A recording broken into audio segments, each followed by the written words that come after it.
Who would have expected this?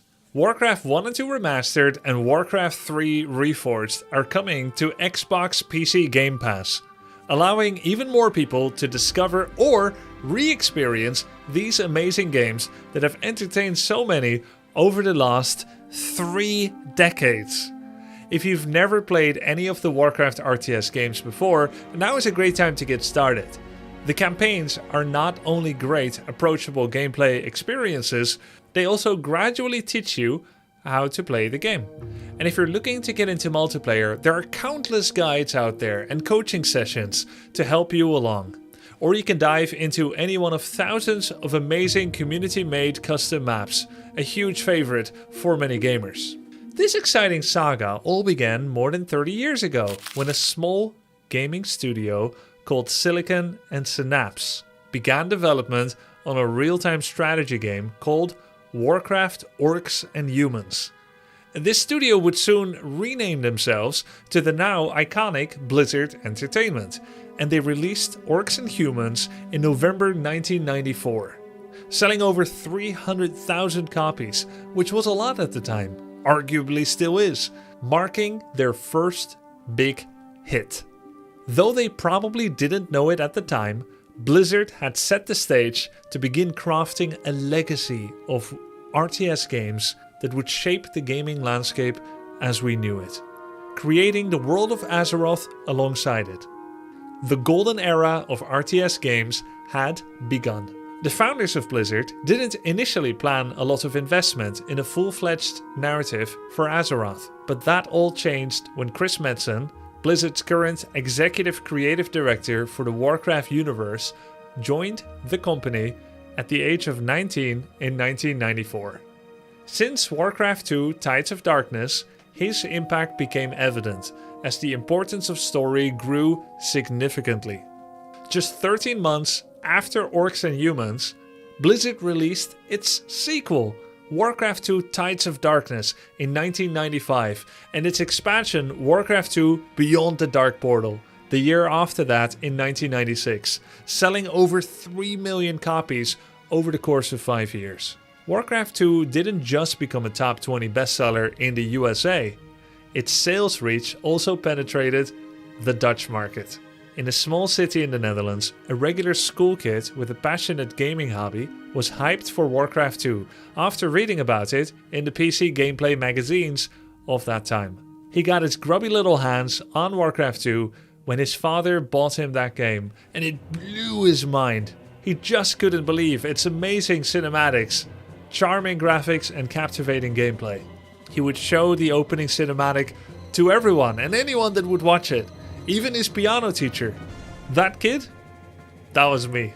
And Warcraft 2 introduced me to Blizzard gaming and made me a lifelong fan.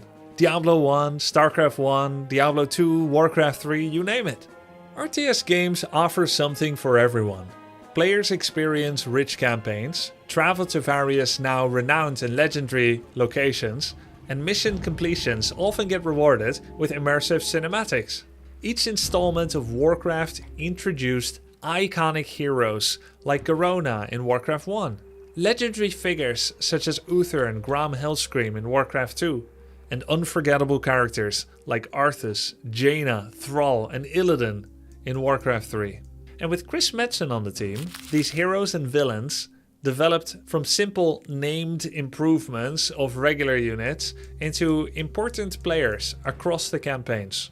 The events that transpired with Arthas in Stratholme remain some of the most powerfully emotional moments of Warcraft 3's story, and indeed one of gaming's most iconic moments to date, also spawning many parodies. Beyond the captivating stories, Warcraft RTS games also offer a deep well of gameplay challenges. In Warcraft 2's built-in scenarios, players would start with a single worker and build up a sprawling settlement with warriors to fight their foes. After I finished the incredible Warcraft 2 campaigns, I cut my teeth on these scenarios against AI, and it was a ton of fun. At one point we even hooked up a coaxial cable between the two PCs that we had at home, and we played against each other, my brothers and I, and it was pretty sick. You could even build walls. Fast forward, it's now the year 2002, and Warcraft 3 takes the series to a whole new level with its release in July 2002. Warcraft 3 Reign of Chaos is not just an RTS, it's a hybrid between real-time strategy game and a role-playing game. An interesting concept. Players command up to 3 hero units and command smaller armies than in most RTS games, but each hero and unit has more abilities than before. Extensive economy management gives way to a more immersive, battle-laden experience, where every unit and every move matters in an artistic battle dance of sorts.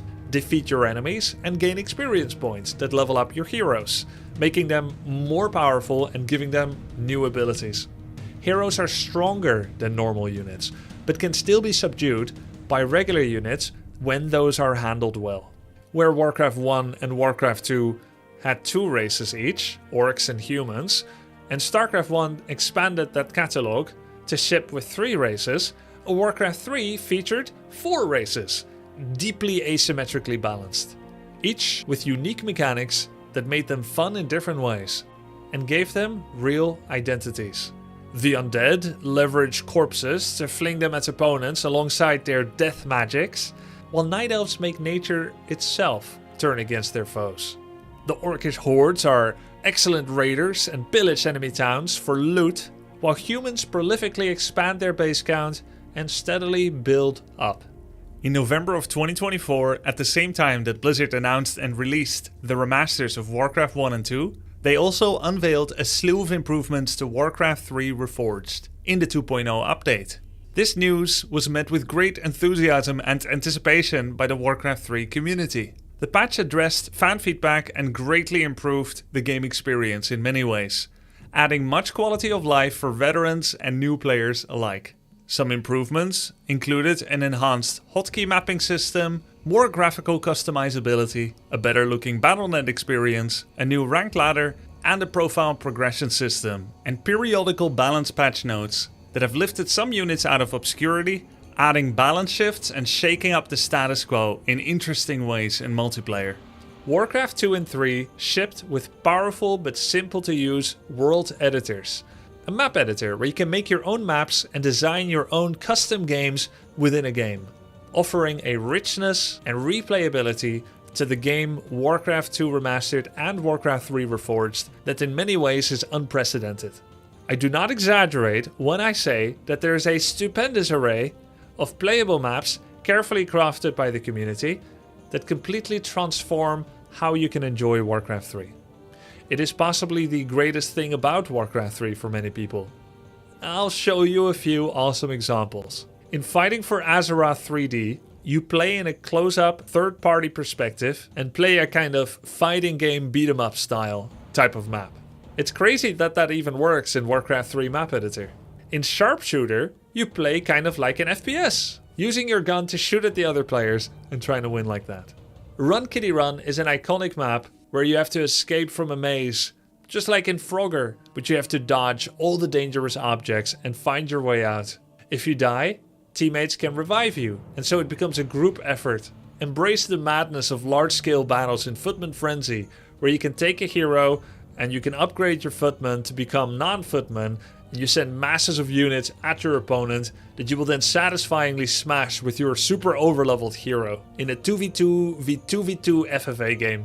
Play a tug-of-war castle defense fight in the game's Castle Fight and Direct Strike, where you and 2 teammates fight against 3 other players as you try to make the right units to overwhelm the opponent. They are tactical, simple and fun, and embrace the auto-battler and tug-of-war gameplay genre and style. And Dota 1 is this not very well known map, where you do a 5-on-5 with 1 hero and minions automatically spawn down 3 lanes. It's pretty fun, you should check it out sometime. Many of the games that were created in the world editor would not be out of place as a standalone game. And indeed, you may recognize some of the aforementioned have undergone exactly that route. It may surprise some of you that a game from 23 years ago is still hosting tournaments both online and around the world for many thousands of dollars of prize money yearly, with several YouTube and Twitch channels entirely dedicated to covering those. The recent surge of interest in streamer invitational tournaments has also shown that Warcraft 3 is still an amazing vessel for great shows and competitive content. In March 2025, the OnlyFans Invitational was the most watched competitive Warcraft 3 event on Twitch ever, making more people interested in trying their hand at the campaign or multiplayer as well. I have personally also commentated a series, a Bronze League Heroes series, where I have over 30 episodes of low MMR players going head to head. Many people have reached out stating that watching these games has helped them lower their psychological barrier to entry, as they realized not everyone that plays Warcraft 3 is very skillful. Concludingly, the Warcraft 1, 2 and 3 campaigns will net you over 100 hours of immersive storytelling and challenging gameplay. It is the legendary stage set for the story prior to World of Warcraft. Multiplayer invites the player on a journey of personal growth through mastery, as you skirmish over limited resources and you have to outperform and outthink your opponents with a wide array of different playable styles, especially at the lower levels. You can also delve into team games, which are less intense but still exciting. These offer more freedom and space, and are a format where you'll enter late game more frequently and you'll typically control more bases. Plus, you can blame teammates when you lose, which is pretty great. The thousands of custom maps in Warcraft 3 will continue to entertain you for as long as you want. Enjoying all of this has now become easier than ever, with all 3 games coming to Xbox PC Game Pass. So if you're looking to reconnect with games you've loved before, or you're new to trying them out, now is the perfect time.